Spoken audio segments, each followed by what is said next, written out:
चुनाव से पहले चुनावी हलचल उत्तराखंड में तेज। 30 अक्टूबर को देहरादून जाएंगे केंद्रीय गृह मंत्री अमित शाह। देहरादून में जनसभा को भी करेंगे संबोधित।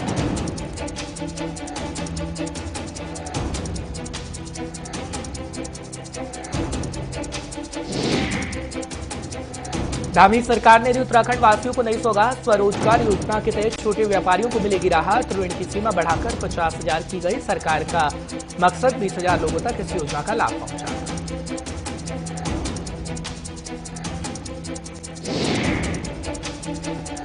बाबा केदार के दर पहुंचे कांग्रेस के वरिष्ठ नेता हरीश रावत। हरीश रावत ने मांगा मिशन 2022 के लिए आशीर्वाद। रावत ने कहा उत्तराखंड में कांग्रेस को सत्ता में वापस लाना पहली प्राथमिकता।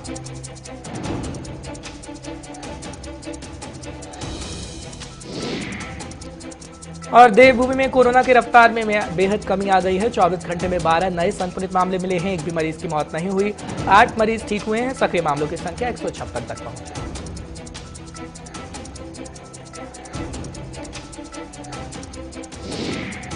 नमस्कार, मैं हूं आपके साथ हर्ष भारद्वाज। इस वक्त के बुलेटिन में आपका बहुत बहुत स्वागत है। गुलिस्तान न्यूज देख रहे हैं आप। खासकर जिक्र पहले उत्तराखंड का कर लेते हैं। बड़ी जानकारी इस वक्त की आपको देते हैं क्योंकि 2022 को लेकर तैयारी लगातार जारी है। तो धामी की तरफ से सौगातें भी दी जा रही हैं और उत्तराखंड वासियों को एक और नई सौगात दे दी गई है। स्वरोजगार योजना के तहत छोटे व्यापारियों को बड़ी राहत मिलेगी। ऋण की सीमा बढ़ाकर 50,000 कर दी जाएगी। सरकार का मकसद 20,000 लोगों तक इस योजना का लाभ पहुंचाना है। इस वक्त की ताजा जानकारी, बड़ी खबर आप तक पहुंचाने की कोशिश कर रहे हैं क्योंकि खास तौर पर यह कहा जा रहा है कि नई सौगातें दी जा रही हैं और स्वरोजगार योजना के तहत छोटे व्यापारियों को पूरी राहत मिलेगी। और ये कहा जा रहा है कि जो छोटे व्यापारियों को नुकसान हुआ था कोरोना काल में, उसकी भरपाई इस योजना से खास तौर पर हो पाएगी क्योंकि कोरोना काल में हमने देखा कि परिस्थितियां कैसी रही और खास तौर पर कितना नुकसान छोटे व्यापारियों को हुआ है। फिलहाल बड़ी खबर, बड़ी जानकारी आपको इस वक्त की दे रहे हैं। धामी सरकार ने उत्तराखंड वासियों को नई सौगात दे दी है और कहा जा रहा है कि सरकार का मकसद 20,000 लोगों तक इस योजना का लाभ पहुंचाना है। फिलहाल बड़ी खबर, बड़ी जानकारी आपको बैक टू बैक दे रहे हैं क्योंकि उत्तराखंड से ये जानकारी मिल रही है। खासतौर पर यह कहा जा रहा है कि लोगों के लिए तो काम किया ही जा रहा है, लेकिन खासतौर पर जो छोटे व्यापारी हैं, फुटकर व्यापारी हैं, जिनको काफी नुकसान कोरोना काल में हो चुका है, अब सरकार ऋण सीमा बढ़ाकर 50,000 कर रही है। अगर कोई ऋण लेता है तो सरकार का मकसद इस योजना का लाभ पहुंचाना सीधे सीधे 20,000 लोगों तक का है। हालांकि ये संख्या और भी बढ़ जाएगी क्योंकि लोगों को लाभ मिल सकेगा। ये दरअसल कहा जा रहा है धामी सरकार की तरफ से कि उत्तराखंड वासियों के लिए हम प्रतिबद्ध हैं और विकास हो रहा है उत्तराखंड के अंदर, बीजेपी सरकार कर रही है। और खासतौर पर आपको बड़ी जानकारी दे रहे हैं कि उत्तराखंड के सीएम क्या कुछ कह रहे हैं उत्तराखंड वासियों के लिए। फिलहाल बड़ी खबर, बड़ी जानकारी क्योंकि सरकार का मकसद है कि सभी लोगों तक इस योजना का लाभ पहुंच जाए। बड़ी खबर, बड़ी जानकारी।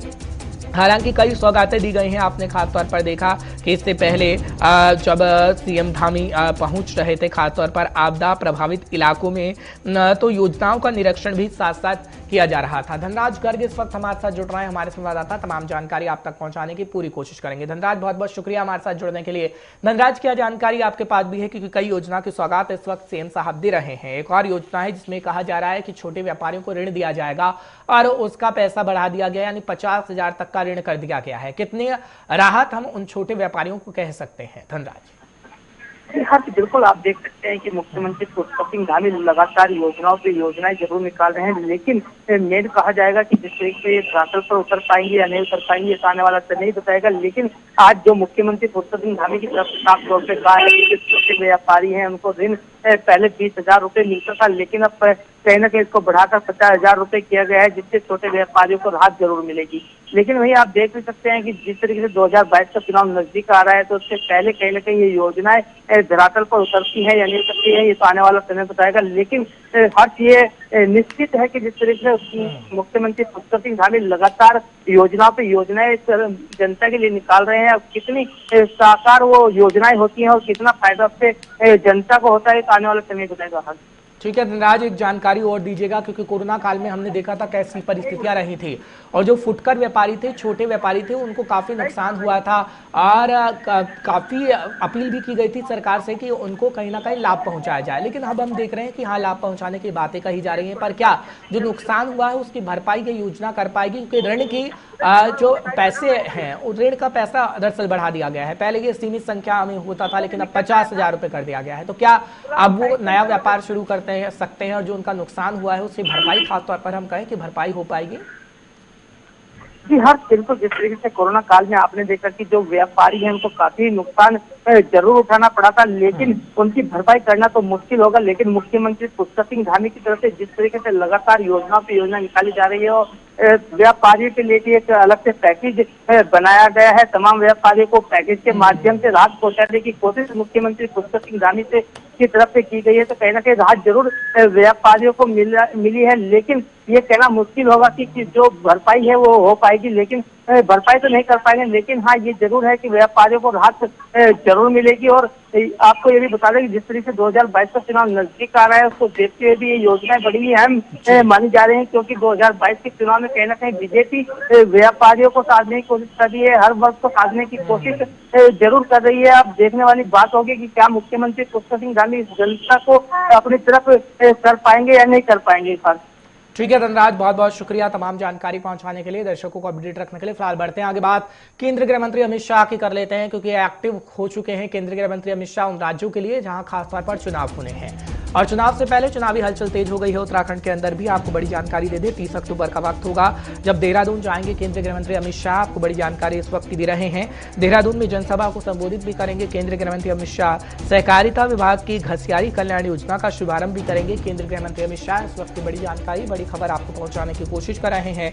खासतौर पर यह कहा जा रहा है कि जिस तरीके से केंद्रीय गृह मंत्री अमित शाह की तरफ से पहुंचा जाएगा, क्योंकि बड़ा चेहरा है केंद्रीय गृह मंत्री अमित शाह। और हालांकि प्रधानमंत्री नरेंद्र मोदी की तरफ से पहले पहुंचा गया था और एक बार फिर प्रधानमंत्री नरेंद्र मोदी आ रहे हैं, उसकी जानकारी भी मिल रही है। लेकिन केंद्रीय गृह मंत्री अमित शाह का जब जिक्र कर रहे हैं तो 30 तारीख का वो वक्त होगा जब देहरादून में पहुंचेंगे केंद्रीय गृह मंत्री अमित शाह। और खासतौर पर यह कहा जा रहा है कि घसियारी कल्याण योजना का शुभारंभ भी करेंगे। कई सौगातें भी केंद्रीय गृह मंत्री अमित शाह की तरफ से उत्तराखंड वासियों को दी जा सकती हैं, खासतौर पर क्योंकि जब हम सीएम को सुनते हैं, सीएम पुष्कर सिंह धामी लगातार ये कह रहे हैं कि जो नई सौगातें हम दे रहे हैं उसका सीधा सीधा लाभ जनता तक पहुंच पाएगा।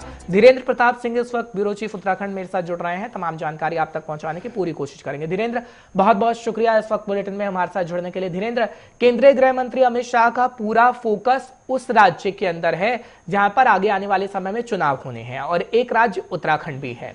खासतौर पर जब वो उत्तराखंड के अंदर पहुंचेंगे तो ये बताने की कोशिश की जाएगी कि कांग्रेस ने कितने काम किए और बीजेपी ने कितना काम किया है, क्योंकि जहां जहां केंद्रीय गृह मंत्री अमित शाह पहुंच रहे हैं वहां पर पूरा डाटा बता रहे हैं खासतौर पर।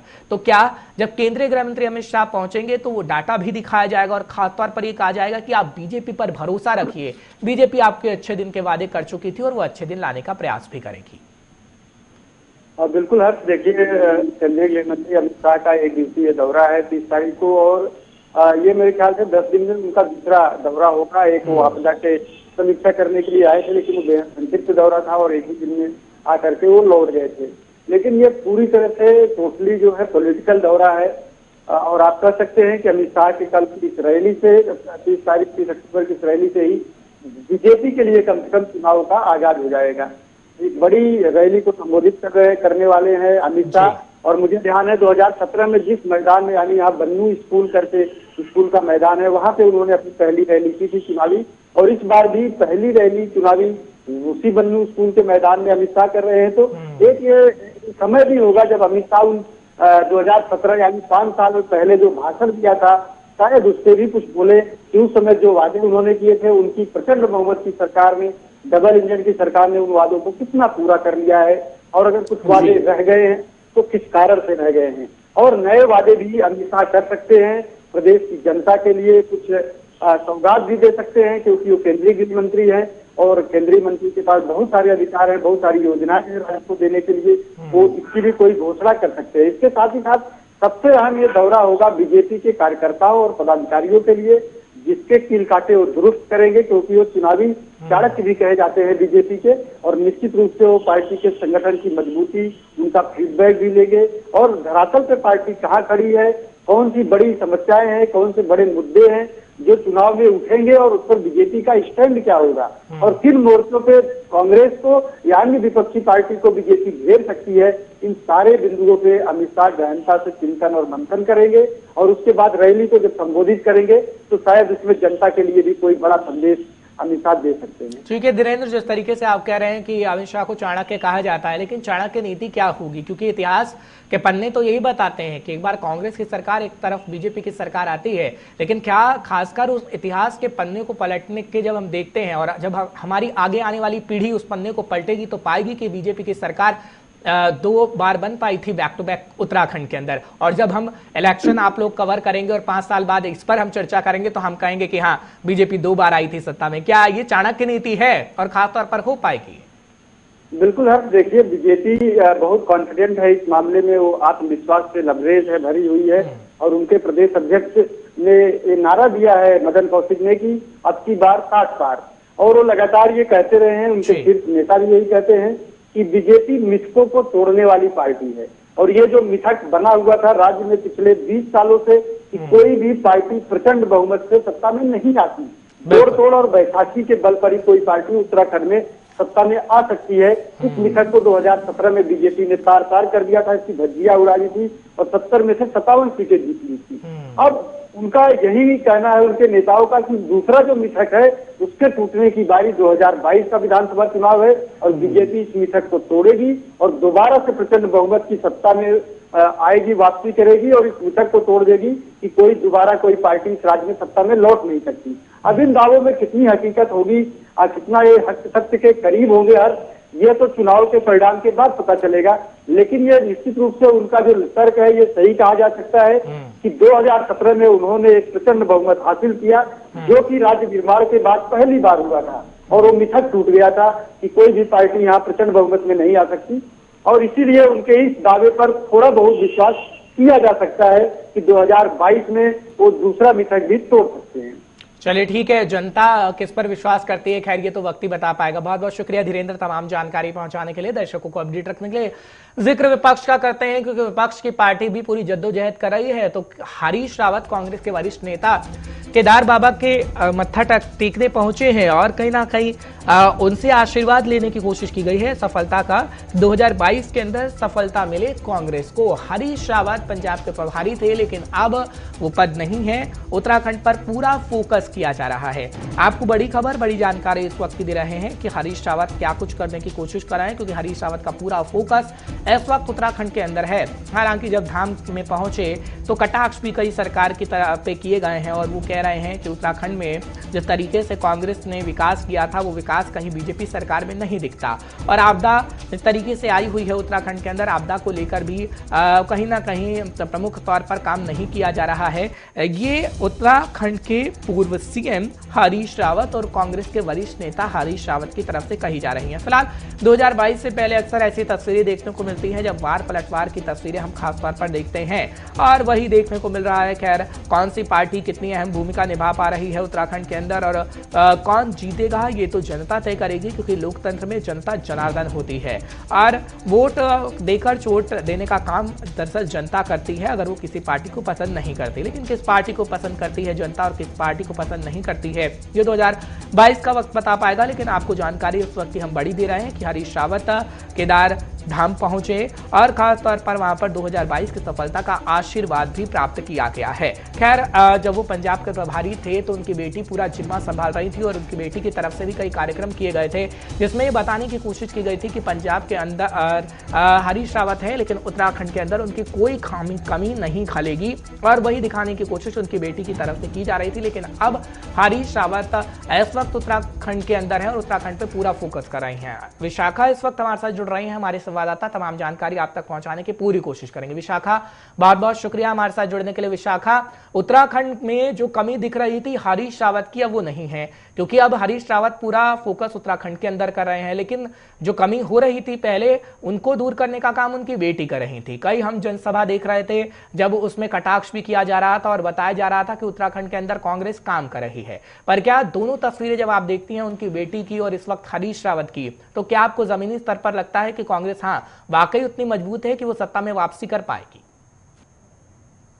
बिल्कुल हर्ष, देखिए हरीश रावत को पंजाब की जो जिम्मेदारी थी उससे मुक्त करके कहीं ना कहीं कांग्रेस ने जो उत्तराखंड की कमान है पूरी तरीके से वो उनको सौंपी है, क्योंकि उत्तराखंड का चुनाव या उत्तराखंड में जिस तरह से हरीश रावत की भूमिका है और एक दिग्गज नेता के तौर पर जो उनकी छवि है राज्य को, तो कहीं ना कहीं कांग्रेस को फिलहाल उत्तराखंड में उनकी ज्यादा जरूरत है। और रही बात उत्तराखंड में उनकी कमी की, तो जाहिर तौर पर कांग्रेस को हरीश रावत ने जो पूरी तरह से चुनावी कमान है उन्हें संभालने के बाद जो मजबूती मिली है, जाहिर तौर पर उसकी कमी पहले देखी जा रही थी। और देखिए अब चुनाव के लिए पूरी तरह से कांग्रेस भी तैयार है और हरीश रावत का केदारनाथ में जो दौरा है वो इसकी एक झलक है कि किस तरह से कांग्रेस भी कहीं कोई जो चूक है वो नहीं करना चाहती भारतीय जनता पार्टी के सामने। यदि भारतीय जनता पार्टी के केंद्रीय नेतृत्व यहाँ पर दौरा कर रहे हैं तो कम से कम जो राज्य नेतृत्व है वो कांग्रेस का भी यही दिखाना चाहता है कि फिलहाल केदारनाथ चाहे वो चारों धाम है या फिर देवस्थानम बोर्ड है या चार धाम यात्रा है, कहीं भी कोई जो मुद्दा है उससे कांग्रेस अछूती नहीं है। और जनता के बीच जाकर कांग्रेस के द्वारा, हरीश रावत के द्वारा यही फिलहाल साबित करने की कोशिश भी की जा रही है कि हर मुद्दे पर कांग्रेस जो है वो बराबर की विपक्ष पार्टी के तौर पर एक मजबूती से खड़ी है और एक अहम विपक्षी पार्टी जो है उसका रोल बहुत अच्छे तरीके से अदा कर रही है। ठीक है विशाखा, बहुत बहुत शुक्रिया तमाम जानकारी पहुंचाने के लिए। आप समय समय पर हमें जानकारी पहुंचाते रहेगा। बढ़ते हैं आगे, बात एक और खबर की कर लेते हैं। बहुत महत्वपूर्ण खबर है क्योंकि प्रधानमंत्री नरेंद्र मोदी पहुंचेंगे देवभूमि के अंदर, यानी 5 नवंबर का जब वक्त होगा, दिवाली के ठीक एक दिन बाद प्रधानमंत्री नरेंद्र मोदी बाबा केदारनाथ के दर्शन करेंगे। ये जानकारी इस वक्त की बड़ी आ रही है, वो आपको दे रहे हैं। उत्तराखंड के सभी शिव धामों को वर्चुअल जोड़ने की योजना बन रही है और प्रधानमंत्री नरेंद्र मोदी दौरे पर आएंगे 5 नवंबर को देवभूमि के और बाबा केदारनाथ के दर्शन भी करेंगे। ये जानकारी इस वक्त की बड़ी आपको दे रहे हैं उत्तराखंड से, क्योंकि उत्तराखंड के अंदर प्रधानमंत्री नरेंद्र मोदी की मौजूदगी बहुत कुछ कहेगी। संचित शर्मा इस वक्त फोन लाइन पर जुड़ रहे हैं, हमारे संवाददाता हैं, तमाम जानकारी आप तक सुबह से पहुंचा रहे हैं। संचित, बहुत बहुत शुक्रिया एक बार फिर हमारे साथ जुड़ने के लिए। संचित, खासतौर पर 5 नवंबर को प्रधानमंत्री नरेंद्र मोदी का दौरा होने वाला है, लेकिन खासतौर पर यह कहा जा रहा है कि उत्तराखंड के सभी शिव धामों को वर्चुअल जोड़ने की योजना है, क्योंकि कोरोना काल में हमने देखा कि सरकार की तरफ से व्यवस्था की गई थी कि आप घर बैठे दर्शन कर सकते हैं चारों धामों के। हालांकि 4 धाम यात्रा बाद में शुरू भी कर दी गई, लेकिन अब किस तरीके से उत्तराखंड के सभी शिव धामों को वर्चुअल जोड़ने की तैयारी कर रहे हैं खासतौर पर उत्तराखंड के सीएम? देखिए यार, मैं आपको बताना चाहूंगा कि जिस तरीके से उत्तराखंड में 5 नवंबर को प्रधानमंत्री नरेंद्र मोदी उत्तराखंड के अंदर आएंगे तो उनके लिए तमाम तरीके की व्यवस्था की गई है, जिसमें जब वो उत्तराखंड के केदारनाथ जाएंगे, जो उनका ड्रीम प्रोजेक्ट माना जाता है, और तमाम तरीके के जो बड़े नेता है, जो केंद्रीय नेता भी हैं और जो स्टेट के मुख्यमंत्री पूर्व में रहे हैं और जो वर्तमान के मुख्यमंत्री पुष्कर सिंह धामी, उनका भी हमेशा से फोकस रहा है। क्योंकि देखिए जो उनके केंद्रीय नेतृत्व के जो बड़े अधिकारी हैं, उनका जब रुझान वहाँ पर देखने के लिए मिलता है, तो उसी के रूप में आप देखिए जिस तरीके से प्रधानमंत्री नरेंद्र मोदी जब दिवाली वाले दिन आएंगे तो 11 शिव के ज्योतिर्लिंग जो होंगे उनको वर्चुअली जोड़ा जाएगा, जहाँ पर जो राज्य के बड़े नेता होंगे, जो राज्य के प्रमुख बड़े नेता होंगे, वो वहाँ पर पूजा अर्चना करते दिखेंगे, पूजा करते दिखेंगे, उनको वर्चुअली जोड़ा जाएगा। तो कहीं ना कहीं एक मैसेज भी दिया जाएगा और कहीं ना कहीं एक टूरिज्म की अगर बात करें तो टूरिज्म के लिहाज से अगर बात करें तो उत्तराखंड में टूरिज्म को बढ़ावा देने के लिए इस कार्यक्रम को रखा गया है। ठीक है संचित, बहुत बहुत शुक्रिया तमाम जानकारी पहुंचाने के लिए, दर्शकों को अपडेट रखने के लिए। फिलहाल बढ़ते हैं आगे और बात मौसम की करते हैं, क्योंकि खास तौर पर ये कहा जा रहा है कि हाईवे कई खुल रहे हैं अब, और खास तौर पर आपको जानकारी देते हैं क्योंकि कई मार्ग अवरुद्ध हो गए थे और उनको अब धीरे धीरे खोला जा रहा है। आपदा देखिए आपने, कितनी बारिश हो रही थी और उत्तराखंड में अब मौसम साफ होता हुआ नजर आ रहा है। बड़ी जानकारी आपको इस वक्त की दे रहे हैं। 4 धाम यात्रा मार्ग सुचारू रूप से चल रहा है, जो जानकारी इस वक्त की मिल रही है। खासतौर पर 14 घंटे बाद भवाली अल्मोड़ा हाईवे खुल चुका है, ये जानकारी इस वक्त मिल रही है और 4 धाम यात्रा मार्ग पर यातायात सुचारू रूप से चल रहा है। इस वक्त की ताजा जानकारी, बड़ी खबर आपको पहुंचाने की कोशिश कर रहे हैं कि खास तौर पर खबर क्या है। और ये भी कहा जा रहा है कि मौसम आगे आने वाले दिनों में भी साफ रहेगा, ताकि लोगों को दिक्कतों का सामना नहीं करना पड़ेगा। मौसम विभाग की तरफ से जब खास तौर पर बातचीत की गई है हमारे संवाददाता की तरफ से, तो मौसम विभाग यही कहता है, मौसम वैज्ञानिक यही कहते हैं कि आगे आने वाले समय में अब उत्तराखंड का मौसम साफ रहेगा और पर्यटकों को खास तौर पर दिक्कत नहीं आ सकेगी। जो 4 धाम यात्रा कर रहे हैं उनको भी खासकर दिक्कत नहीं आ पाएगी, क्योंकि पहले हमने देखा कि कितना सैलाब उत्तराखंड के अंदर आया है, प्राकृतिक आपदा आई है, सड़कें अवरुद्ध हो गई हैं। हालांकि सीएम की तरफ से पूरी निगरानी की जा रही है, लेकिन खबर आपको बड़ी इस वक्त दे रहे हैं कि किस तरीके से खबर सामने आ रही है कि अब 14 घंटे बाद भवाली अल्मोड़ा हाईवे खुल चुका है। चलिए बढ़ते हैं आगे, बात करते हैं कोरोना के कहर की। हालांकि कोरोना को लेकर हालात सामान्य उत्तराखंड के अंदर हो रहे हैं, तो देवभूमि में कोरोना की रफ्तार में बेहद कमी आ गई है। बड़ी जानकारी इस वक्त आपको देने की कोशिश कर रहे हैं, क्योंकि 24 घंटे में 12 नए संक्रमित मामले सामने आ गए हैं। बड़ी खबर, बड़ी जानकारी आपको देने की कोशिश कर रहे हैं, और ये कहा जा रहा है कि एक भी मरीज की मौत नहीं हुई है और 8 मरीज ठीक होकर अपने घर को जा चुके हैं। हालांकि एक्टिव केसों की संख्या का जिक्र करें तो 156 तक एक्टिव केसों की संख्या पहुंच चुकी है। और आपको खबर इस वक्त की जानकारी दे रहे हैं कि आखिर किस तरीके के हालात कोरोना के बने हुए हैं देवभूमि के अंदर। फिलहाल बड़ी खबर, बड़ी जानकारी आपको पहुंचाने की कोशिश करें, क्योंकि टेस्टिंग की प्रक्रिया को लगातार बढ़ाया जाता रहा और उसी का नतीजा ये रहा कि जब टेस्ट हुए तो खासतौर पर कम संख्या मिल रही है। हालांकि कोरोना हमारे बीच से गया नहीं है, क्योंकि दुनिया के कई देश इस वक्त पे एग्जाम्पल हमारे सामने है, क्योंकि रूस का जिक्र करें, चीन का जिक्र करें या फिर कई और देशों का जिक्र करें तो वहां पर कोरोना की तीसरी लहर देखने को खास तौर पर मिल रही है। और भारत के अंदर भी नए वेरिएंट दस्तक दे रहे हैं धीरे धीरे। तो आप अपने आप को पूरी तरीके से तैयार रखें आगे आने वाले समय के लिए, यानी आपको सावधानी सतर्कता बरतनी होगी कि आपके दरवाजे पर कोरोना दस्तक ना दे पाए। फिलहाल जानकारी आपको इस वक्त की बड़ी दे रहे हैं। पंजाब का फटाफट से जिक्र करते हैं, क्योंकि पंजाब से खबर सामने आई थी जब T20 वर्ल्ड कप हो रहा था तो खासतौर पर पाकिस्तान की टीम जीती। उसके बाद पाकिस्तान के हक में नारे लगाए गए थे कश्मीरी छात्रों की तरफ से, जिसके बाद बिहार के छात्रों की तरफ से उनकी पिटाई कर दी गई थी। लेकिन अब ये कहा जा रहा है कि पूरी तरीके से सुरक्षित हैं वो छात्र, और स्टूडेंट का कहना है कि मैच को लेकर उनका सिर्फ मामूली सा झगड़ा हुआ था, इससे ज्यादा और कुछ नहीं हुआ। अब वे सभी स्टूडेंट के साथ शांति और सुरक्षित तौर पर रह रहे हैं। इंस्टीट्यूट के चेयरमैन गुरिंदरजीत चबंधा ने कहा कि मेरे इंस्टीट्यूट के स्टूडेंट ना तो कश्मीरी है ना बिहारी, सबसे पहले वो मेरे स्टूडेंट है और उनकी सुरक्षा का ख्याल रखना मेरा फर्ज है। सर मैं पहले ही कहना चाहता हूं कि जो भी चल रहा है सोशल मीडिया पे, मैं उसको यही मतलब वो बिल्कुल गलत है। हम यहाँ पे बिल्कुल सेफ है। मैं हर एक सोशल मीडिया से यही विनती करता हूँ कि प्लीज हमें पढ़ने दीजिए। हम यहाँ पढ़ने के लिए आए हैं, हमें कोई प्रेशर मत कीजिए। हमें इन चीज़ों से हम प्रेशराइज हो जाते हैं जब हमारी न्यूज़ चलती है फजूल में, जब है ही नहीं कुछ यहाँ पे। हम मतलब एक है, we are all Indians. First of all हम एक दूसरे के साथ अच्छे से मिले हुए हैं। यहाँ पे हॉस्टल में रह रहे हैं, बिहारी भी हैं, हम भी हैं, यूपी के भी हैं। हम एक मुल्क से हैं, हम क्यों बिट जाए आपस में? हम एक दूसरे के साथ अच्छे से मिले हुए हैं। कोई बात ही नहीं है ऐसी कि हम कि आपस में हम मतलब दुश्मनी मोल ले आपस में। हमें प्रेशराइज ना करें। जो हम स्टूडेंट्स होते हैं, हमें कोई मतलब इससे कोई मजहब का को भी मत जोड़िए सर। स्टूडेंट्स जो हैं उनका कोई मजहब नहीं होता है। First of all they are students. बिल्कुल एक नॉर्मल घटना हुई सी। एक कॉलेज है, कॉलेज ਦੇ ਵਿੱਚ ਦੋ ਬੱਚੇ ਆਪਸ ਦੇ ਵਿੱਚ ਬੱਚੇ ਤੂੰ ਮੈਂ ਹੋ ਗਈ। ਉਸ ਤੋਂ ਬਾਅਦ ਥੋੜਾ ਬਹੁਤ ਹੋਇਆ, ਖਤਮ ਹੋ ਗਈ। ਇਕੱਠੇ ਘਰੇ ਗਏ, ਆਪਦਾ ਸਵੇਰੇ ਕਾਲਜ ਚਲੇ ਗਏ। बट सोशल मीडिया के उपर इनू इन्ना पोलिटिकली इन्ना बच्चों को इन्ना मतलब वो बढ़ाता कि पता ही नहीं इतने बच्चों ने की किया है, बच्चों के नाल की होया। So it's a normal thing. एक कॉलेज के विच एक छोटी जी तू मैमे हुई, खत्म हुई और कॉलेज अगले दिन सवेरे चल पाया। इनू इन्ना पोलिटिकली इनू ना इन्ना बढ़ाओ। सोशल मीडिया ते मैं सारिਆਂ ਨੂੰ कहना विदाउट इन्फॉर्मेशन जो तुसी पा रहे हो दैट इज रॉन्ग, उन्होंने ना पाओ। थोड़ा जिहा आपदा जिम्मेदारी के नाल आपदे बयान देने दिया करो बस। चलिए बढ़ते हैं आगे, बात फिल्म इंडस्ट्री की फटाफट से कर लेते हैं, क्योंकि विकी कौशल को एक झटका लगा है। खबर क्या है आपको बताते हैं। दरअसल विकी कौशल की फिल्म सरदार उधम सिंह को ऑस्कर एंट्री के लिए बाहर कर दिया गया है। फैसला फिल्म फेडरेशन ऑफ इंडिया की जूरी ने लिया। जूरी का कहना है कि फिल्म में अंग्रेजों के प्रति घृणा दिखाई गई है। सोशल मीडिया पर जब से खबर सामने आई है तब से यूजर्स जूरी को खरी खोटी सुना रहे हैं। लोग जूरी से नाराज हैं।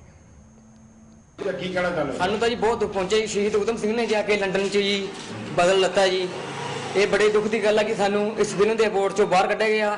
ਇਹ ਅੰਗਰੇਜ਼ਾਂ ਵਿਰੁੱਧੀ ਇਹਨਾਂ ਨੇ ਇੱਕੋ ਕੀਤੀ ਹੈ। ਇਹਨਾਂ ਨੇ ਜੀ ਵੀ ਅੰਗਰੇਜ਼ਾਂ ਨੂੰ ਮੂਹਰੇ ਕੀਤਾ ਜੀ, ਸ਼ਹੀਦ ਉਧਮ ਸਿੰਘ ਨੂੰ ਪਿੱਛੇ ਕਰਤਾ ਇਹਨਾਂ ਨੇ ਜੀ। ਇਹ ਸੋਚਣ ਦੀ ਗਲਤ ਗੱਲ ਇਹਨਾਂ ਵਾਸਤੇ ਜੀ ਵੀ ਐਡੇ ਕੁਰਬਾਨੀ ਦਿੱਤੀ। ਉਧਮ ਸਿੰਘ ਨੇ ਜਾ ਕੇ ਲੰਡਨ 'ਚ ਬੰਦਾ ਮਾਰਿਆ ਜੀ, ਜਨਰਲ ਡਾਇਰ ਨੂੰ ਮਾਰਿਆ ਜੀ। ਵੀ ਇਹ ਇਦਾਂ ਨਹੀਂ ਕਰਨਾ ਚਾਹੀਦਾ ਨਾ ਫਿਲਮ ਪਿੱਛੇ ਜੀ। ਉਹ ਦੇਸ਼ ਭਗਤ ਸੀ, ਐਡੀ ਕੁਰਬਾਨੀ ਕਰ ਗਿਆ ਜੀ। समिति दिखने लगे मुरे भी अंग्रेज सही नहीं, अंग्रेज तो बिल्कुल गलत थी जो सही। चलिए जिक्र फटाफट से अब किसानों का कर लेते हैं, क्योंकि 11 महीने हो चुके हैं किसानों को आंदोलन करते हुए और आज भी प्रदर्शन किया गया है। दरअसल संयुक्त किसान मोर्चा के आह्वान पर दिल्ली में किसान आंदोलन के 11 महीने पूरे होने पर अपनी मांग को लेकर किसान मजदूर संघर्ष कमेटी अमलोह द्वारा एसडीएम कार्यालय अमलोह के आगे धरना दिया गया। यह धरना केंद्र और पंजाब सरकार के खिलाफ था और इस दौरान किसानों ने जमकर रोष प्रदर्शन किया। इस मौके पर किसानों ने अपनी मांगों को दोहराया है। वो कह रहे हैं कि खासतौर पर तीनों कृषि कानूनों को रद्द किया जाए। ਅੱਜ ਸਾਨੂੰ ਜਿਹੜੀ ਸਾਡੀ ਮਲੋਹ ਕਿਸਾਨ ਮਜ਼ਦੂਰ ਸੰਘਰਸ਼ ਕਮੇਟੀ ਆ, ਜੋ ਸੰਯੁਕਤ ਮੋਰਚਾ ਦਿੱਲੀ ਵੱਲੋਂ ਸਾਨੂੰ ਸੁਨੇਹਾ ਆਉਂਦਾ, ਅਸੀਂ ਉਹਨਾਂ ਦੇ ਪੂਰਨਿਆਂ ਤੇ ਪੂਰਾ ਜੋ ਸੰਦੇਸ਼ਾ ਆਉਂਦਾ ਪੂਰਾ ਕਰਦੇ ਆ। ਅੱਜ ਉਹਨਾਂ ਨੇ ਸੰਯੁਕਤ ਮੋਰਚੇ ਨੇ ਤਹਿਸੀਲ ਕੰਪਲੈਕਸਾਂ ਮੂਹਰੇ ਔਰ ਡੀਸੀ ਦਫ਼ਤਰਾਂ ਮੂਹਰੇ ਧਰਨੇ ਦਿੱਤੇ ਸੀ, ਕਿਹਾ ਸੀ।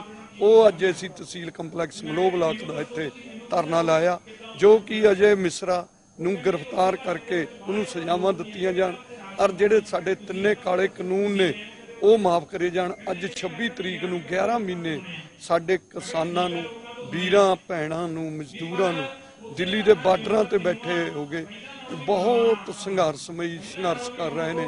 700-800 ਬੰਦਾ ਸਾਡਾ ਕਿਸਾਨ ਮਜ਼ਦੂਰ ਵੀਰ ਸ਼ਹੀਦ ਹੋ ਚੁੱਕੇ ਨੇ, ਜਿਹੜੇ ਕਿ ਬਹੁਤ ਮਾੜੀ ਘਟਨਾ। ਮੋਦੀ ਨੂੰ ਅਸੀਂ ਅਜੇ ਵੀ ਅਪੀਲ ਕਰਦੇ ਹਾਂ ਵੀ ਇਹ ਜਿਹੜੇ ਤਿੰਨੇ ਕਾਲੇ ਕਾਨੂੰਨ ਬਣਾਏ ਨੇ ਇਹ ਵਾਪਸ ਲਓ, ਤਾਂ ਕਿ ਲੋਕ ਖੁਸ਼ੀ-ਖੁਸ਼ੀ ਘਰਾਂ ਨੂੰ ਵਾਪਸ ਆਉਣ। ਅੱਜ ਦਾ ਧਰਨਾ ਸੰਯੁਕਤ ਕਿਸਾਨ ਮੋਰਚੇ ਵੱਲੋਂ ਜਿਹੜੀ ਸਾਨੂੰ ਕਾਲ ਦਿੱਤੀ ਗਈ ਹੈ, ਪਹਿਲੀ ਗੱਲ ਤਾਂ 11 ਮਹੀਨੇ ਹੋ ਗਏ ਸਾਨੂੰ ਮੋਦੀ ਦੀ ਜਾਨ ਨੂੰ ਰੋਂਦਿਆਂ। ਸਾਡੇ ਜਿਹੜੇ ਕਿਸਾਨ ਨੇ 11 ਮਹੀਨੇ ਅੱਜ 26 ਤਰੀਕ ਨੂੰ ਪੂਰੇ ਹੋ ਗਏ। Singhu border, Tikri border, Shahjahanpur border, Ghazipur border, ਕਹਿਣ ਦਾ ਭਾਵ ਦਿੱਲੀ ਦੀਆਂ ਚਾਰੇ ਪਾਸਿਓਂ ਨਾਸਾਂ ਬੰਦ ਕਰਕੇ ਅਸੀਂ ਉੱਥੇ ਬੈਠੇ ਹਾਂ। ਲੱਖਾਂ ਦੀ ਤਾਦਾਦ ਦੇ ਵਿੱਚ ਕਿਸਾਨ ਬੈਠਾ ਹੈ। ਪੂਰੇ ਦੇਸ਼ ਦਾ ਕਿਸਾਨ, ਨਾ ਕਿ ਪੰਜਾਬ ਦਾ, ਕੱਲੇ ਹਰਿਆਣੇ ਦਾ ਜਾਂ ਯੂਪੀ ਦਾ, ਉੱਤਰਾਖੰਡ ਦਾ ਜਾਂ ਉੱਤਰਾਂਚਲ ਦਾ ਜਾਂ ਰਾਜਸਥਾਨ ਦਾ ਨਹੀਂ, ਪੂਰੇ ਹਿੰਦੁਸਤਾਨ ਦਾ ਕਿਸਾਨ ਉੱਥੇ ਹੁਣ ਬੈਠਾ ਹੈ। 11 ਮਹੀਨੇ ਹੋ ਗਏ ਉੱਥੇ ਬੈਠਿਆਂ ਨੂੰ, ਜਿੱਥੇ ਸਰਕਾਰ ਦੀ ਕੋਈ ਪੇਸ਼ ਨਹੀਂ ਗਈ। 11 ਮੀਟਿੰਗਾਂ ਕਿਸਾਨਾਂ ਦੇ ਨਾਲ ਹੁਣ ਤੱਕ ਸਰਕਾਰ ਕਰ ਚੁੱਕੀ ਹੈ ਕਾਲੇ ਕਾਨੂੰਨਾਂ ਪ੍ਰਤੀ। ਕਾਲੇ ਕਾਨੂੰਨਾਂ ਦੇ ਵਿੱਚ ਇੱਕ ਵੀ चीज सही साबित नहीं कर पाई। चलिए इस वक्त के बुलेटिन में फिलहाल इतना ही। देश दुनिया की तमाम खबरों के लिए आप देखते रहिए गुलिस्तान।